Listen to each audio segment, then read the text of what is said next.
Doc M, yung mga other nagtanim ng agarwood, marami yan nakatanim na pero problem nila ngayon inoculation. Pwede rin silang lumapit sa'yo?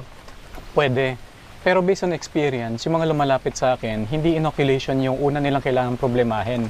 Legalities. Muna. Oo. Oo. So ito yung mga nagtanim na hindi Yung mga nila... nagtanim walang... di ba, 106 plantation sites na kami. Biggest in the Philippines.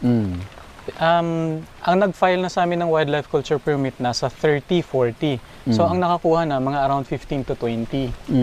Ang hinihingi palagi ni DNR is yung DNR transport permit. So pag wala ka nun, hindi ka i-rehistro.